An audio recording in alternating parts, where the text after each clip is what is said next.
नन्ही परियों को सजाने संवारने की हर माँ की ना सिर्फ जिम्मेदारी होती है बल्कि शौक होता है। बेटियां चाहे बड़ी हों या छोटी हों, इनकी ड्रेसिंग, इनकी हेयर स्टाइलिंग बहुत मैटर करती है। बहुत ज़्यादा शौक से ये अपनी हेयर की एसेसरीज़ लेती हैं, अपनी मैचिंग चीज़ें लेती हैं। इतनी महंगाई की दौर में बहुत मुश्किल हो जाता है कि हमारे लिए बाज़ार से हर तरह के कैचर्स और बहुत हेयर एसेसरीज़ ख़रीदना, और वो भी लो बजट में। तो आज की वीडियो स्पेशल आपके लिए है। बहुत ही कम कीमत में, ज़ीरो कास्ट में इतनी खूबसूरत खूबसूरत चीज़ें आपके साथ हेयर कैचेस शेयर करने जा रही हूँ, और इनको मैं 2 स्टेप में आपके साथ शेयर करूँगी। तो 2 वीडियोस मैंने बनाई है, ये फर्स्ट वीडियो है, इसका फर्स्ट पार्ट आपके साथ शेयर करूँगी। तो चलें आए बनाना शुरू करते हैं। अस्सलाम वालेकुम, welcome to my home style cooking channel. तो आज मैं आपके साथ बहुत प्यारा सा हेयर बैंड, हेयर कैच की जो है वीडियो शेयर करने जा रही हूँ। सबसे पहले हमने इसकी जो है चौड़ाई लेनी है 6 इंचेस, और इसकी लंबाई लेनी है 41 इंचेस। कपड़ा कोई सा भी ले ले। यहाँ पे मेरा थोड़ा सा खड़ा खड़ा फैब्रिक है।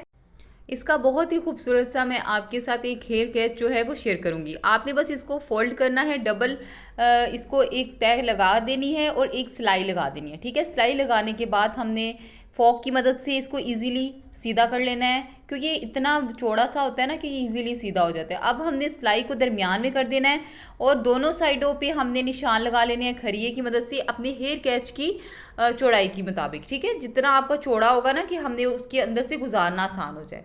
तो यहाँ पे जी मैंने पहले वो ब्लैक वाला बनाना था, तो ब्लैक जो टूट गया, तो अनफॉर्चुनेटली मैंने अब दूसरा जो था ना कलर वाला, वो उसके अंदर अब मैंने इस तरह गुजारना शुरू कर दिया। अच्छा, आपके पास अगर ब्लैक होगा ना तो आप ब्लैक का ही बना लें। अगर ब्लैक कपड़ा यूज़ कर रही हैं, जिस फैब्रिक का जिस कलर का यूज़ करें ना, अंदर हेयर कैच भी वही कलर ले। ठीक है, अब वैसे ये कलर जो था ना, ये भी अच्छी तरह से छुप गया था उसकी चुनटों के अंदर। बस आपने अच्छी तरह इसकी चुनटें जो है ना वो इक्वल कर लेनी है। ये कहीं भी अपनी जगह से हिलेंगी नहीं, क्योंकि इसके नीचे जो हेयर कैच की नीचे वाली साइड जो होती है ना, वो छोटे छोटे दाने होते हैं, तो वो अपने साथ जो फैब्रिक होता है ना उसको स्टिक कर लेते हैं। ठीक है, अच्छा बस आपने इक्वल कर लेने हैं सारी चुनट को, और जो एजिस है ना इसको आपने पकड़ के ना सुई की मदद से आपने इसको नीट कर लेना है। सुई की मदद से आपने इसको अच्छी तरह सी लेना है। बहुत प्यारा सा, बहुत खूबसूरत सा, हर कलर में चाहे आप बनाएं, ये बहुत प्यारा लगता है और आपका बहुत मजबूत बनकर तैयार होगा। ये कहीं भी जाने वाला नहीं है, बल्कि बहुत मजबूत, और ये जो है ये ख़राब भी नहीं होगा। ठीक है, अब सेकंड जो है, नेक्स्ट हेयर कैच बनाने के लिए आपने क्या करना है, एक ग्लास की मदद से ना एक डबल कपड़ा लेना है, उसको ग्लास की मदद से ऊपर से ड्रा कर लेना है, जिस तरह मैं ड्रा कर रही हूँ। अच्छा, ये ना आपने ये साइज़ लेना है। ठीक है, कोई भी ग्लास जो हो आपने डबल कपड़ा करके ना, तो आपने सिलाई लगा लेनी है, थोड़ा सा साइड से छोड़ देना है, और जितना आपने पहले कपड़ा लिया ना, तो उतना ही आपने ना थोड़ा सा बड़े साइज़ का ना आपने कपड़ा डबल करके लेना है। उसकी 2 साइडों से ना सिलाई लगानी है, दरमियान से थोड़ा सा छोड़ के। अच्छा, बाद में हमने क्या करना है कि साइडें उसकी सी लेनी है। ठीक है, साइडें जो है ना उसकी हमने इजीली सी लेनी है। साइडें सी लेने के बाद दरमियान में कर लेनी है, दरमियान की सिलाई को, ताकि वो गुम सिलाई हो जाए। बस आपने सीधा कर लेना है। ठीक है, ये एक स्क्वायर सा पीस आपके पास बन जाएगा। आपने ये ध्यान रखना है कि अगर आप ये वाला अगर आप फ्लावर बना रही है ना, तो आपने क्या करना है, सर्कल की मदद से, सर्कल जो बनाना है ना, तो जिस साइज़ का आपका सर्कल होगा ना उससे तकरीबन आधा इंच आपने बड़ा जो है ना वो आपका स्क्वायर होगा। बस ये मेजरमेंट होनी चाहिए, क्योंकि ग्लास जो है वो बड़े छोटे होते हैं, इसलिए मैंने इसकी एग्जैक्ट मेजरमेंट आपको नहीं बताई। वो आप अपने ग्लास के हिसाब से ही आपने मेजर करना है। बस इस चीज़ का ख्याल रखना है कि आपने जो ग्लास का जो साइज़ लिया ना इसका सर्कल का, उससे आधा इंच बड़ा हो। बस आपका यही इसकी मेजरमेंट होगी। बस आपने इसको जो किनारा जो हमने छोड़ा था उसको सी लेना है। बस आपने एक काइट की शेप में इसको रखना है। ठीक है, यहाँ पे एक काइट की शेप में रख के ना आपने एक सुई लेनी है। सुई के अंदर आपने इसको इस तरह पिरो के इस एक जो ना फ्लावर की कह लें कि एक बटरफ्लाई की ना शेप दे देनी है। बस आपने यहाँ पे देखिए जी, बहुत प्यारा सा एक खूबसूरत सा बटरफ्लाई की शेप में ये हमारा जो है ना ये हेयर बैंड जो है वो बनकर तैयार होगा।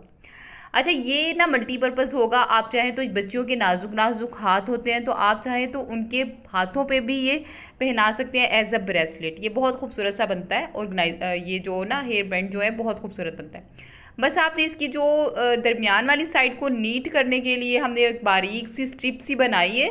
ठीक है, इस्त्री की मदद से आपने इसको बारीक सा आयरन कर लेना है। सीने की ज़रूरत नहीं है, बस आपने इस तरीके से आपने जब इसको फोल्ड कर लेना है ना, बस हमने सुई की मदद से इसको मजबूत कर लेना है। बस इसके अंदर आप कोई भी अपना ले ले, हेयर बैंड ले ले, ठीक है। आपने इसके अंदर आपने इसको अंदर रख के इजीली आपने सी लेना है। बहुत प्यारा सा ये बनकर तैयार हो जाएगा। ये बड़ी बच्चियां भी पहन सकती हैं, छोटी बच्चियां भी बालों पे लगाएं या हाथ में पहने, ये बहुत प्यारा लगता है। यहाँ पे देखिए जी, मैंने हाथ पे डाल के आपको दिखाई, ये कितना खूबसूरत सा लगता है। छोटी बच्चियों के तो हाथ पे पहना हुआ बहुत प्यारा लगता है। आप इसको बालों पे लगाएं या छोटी बच्चियों के हाथ पे पहना दें, उनको चुभेगा भी नहीं और वो बहुत कंफर्टेबल फील करेंगे। अब सेकंड जो मैं वो बनाऊंगी हेयर बैंड के लिए, इसकी मेजरमेंट है 3.5 इंच लेंगे लंबाई और 4.5 इंच चौड़ाई, और दूसरा पीस जो है 2.5 इंच और 3 इंच का लंबाई चौड़ाई, ठीक है। ये दोनों मेजरमेंट आपने अच्छी तरह देख लेनी है, ये एग्जैक्ट मेजरमेंट है। बस आपने क्या करना है, इसके ऊपर रख के ना आपने सुई की मदद से आपने इसको दरमियान से ऐसे इसकी चुनट डालते जाना है। ये इतनी प्यारा सा एक बटरफ्लाई बन जाएगी, ये बहुत खूबसूरत बनेगी। तो बस आपने क्या करना है, इसको अच्छी तरह दरमियान से चुनट डाल के फिर आपने धागे की मदद से इसको अच्छी तरह चुनट को बिठा लेना है, ठीक है। इसको अच्छी तरह फोल्ड करना है। यहाँ पे देखिए बहुत प्यारी सी ये एक बो बन गई है। बस सिंपल सी हमने अब क्या करना है कि इसको सुई की मदद से इस तरह फोल्ड करना है। यहाँ पे देखिए मैंने इसको सुई की मदद से इस तरह अच्छी तरह फोल्ड कर लिया है। फोल्ड करने से क्या होगा कि ये हमारी जो बटरफ्लाई है ना, ये मजबूत हो जाएगी। उसी तरह आपने एक कपड़ा लेना है, इसको आयरन कर लेना है, आयरन की मदद से आपने फोल्ड कर लेना है। यहाँ पे देखिए जी, मैंने इसके नीचे रख दिया और अब मैं कोई भी हेयर कैच ले लूँगी, किसी भी आप अपनी जो कलरिंग है उसके अकॉर्डिंग आप कलर चूज़ कर लें। यहाँ पे मेरा वाइट कलर का था, इसके अंदर मैचिंग हो रही थी, मैंने वाइट हेयर कैच ले लिया। बस आपने इसको अच्छी तरह इसके अंदर आपने दबा के इसके ऊपर सुई से सी लेना है। ये इतना बेहतरीन सा सिल जाएगा। चाहे तो आप इसको ग्लू गन की मदद से भी आप इसको ऊपर इंसर्ट कर सकती हैं, इसको चिपका सकती हैं, लेकिन मैं प्रेफर करती हूँ सुई की मदद से इसको चिपकाया जाए ना तो ज़्यादा मजबूती से चिपक जाता है। ये हिलता भी नहीं है क्योंकि इसके ऊपर हेयर बैंड के ऊपर जो दाने होते हैं ना, वो अच्छी तरह इसको स्टिक कर लेते हैं अपने साथ। तो बस आपने अच्छी तरह इसको फोल्ड करना है और अच्छी तरह इसको चिपका लेना है। यहाँ पे देखिए कितना खूबसूरत हेयर बैंड बनकर तैयार हो गया है। बस आपके कुछ भी नहीं करना, आपने किसी भी तरह से आप कोई भी कपड़ा लेके आप घर पे बहुत लो बजट में बिल्कुल ज़ीरो कॉस्ट में आप ये बना सकती हैं। यहाँ पे देखिए जी बहुत प्यारा लगता है। आप मैचिंग बनाएं बच्चों की, हर तरह की, जिस तरह मर्जी आप चाहें आप इसको पहनाएं, बच्चों को पहनाएं, बड़ों को भी पहनाएं। अगर आपको मेरी वीडियो पसंद आए तो ज़रूर लाइक करें, सब्सक्राइब करें, और इसकी नेक्स्ट जो है पार्ट देखने के लिए मुझे ज़रूर कमेंट बॉक्स में अपनी राय का इजहार करें। थैंक यू, अल्लाह हाफिज़।